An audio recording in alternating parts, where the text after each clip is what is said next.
You say Donald Trump, if he is reelected, it will be the end of the republic. What do you mean? He's told us what he will do. People who say, well, if he's elected, it's not that dangerous because we have all of these checks and balances, don't fully understand the Republicans in Congress today have been co-opted. One of the things that we see happening today is a sort of a sleepwalking into dictatorship in the United States.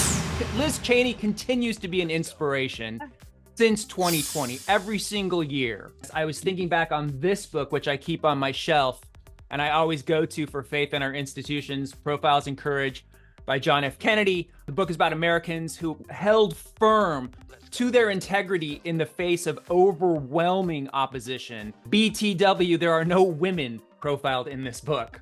And I think about all of our elected representatives, specifically on the Republican side of the aisle, all of these men standing up and lying to the American people when they say things like, I will stand up to the bullies, I will stand up to the tyranny, I will stand up to those who want to dismantle democracy. And when the time came, the only person who did it was Liz Cheney.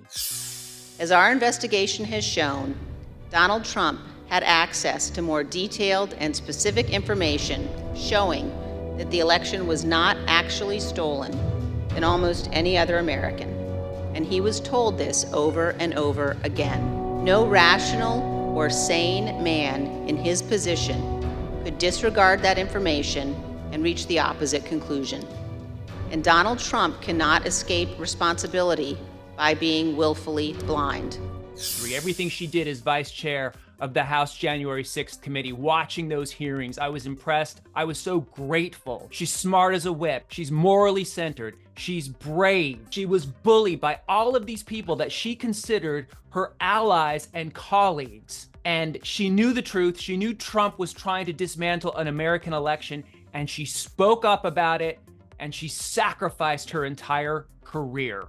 I would never vote for this woman, but she is exactly what I want to see out of a leader. She writes, quote, so strong is the lure of power that men and women who had once seemed reasonable and responsible were suddenly willing to violate their oath to the Constitution out of political expediency and loyalty to Donald Trump. I would probably never, ever vote for her either.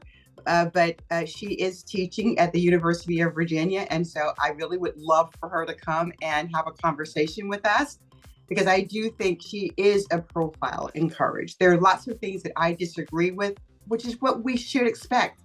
Democrats, Republicans, independents, we all don't have to agree on everything. We shouldn't agree on everything. But there are core principles of democracy that we definitely all believe in. There is a morality, there are ethical things that are important to what we do, to how we survive as a country. And she was one of the people who upheld that. So yes, I do think that for a profile in courage to give up your career, things that you think are so important for the sake of democracy, you have to give a hand to Liz Cheney.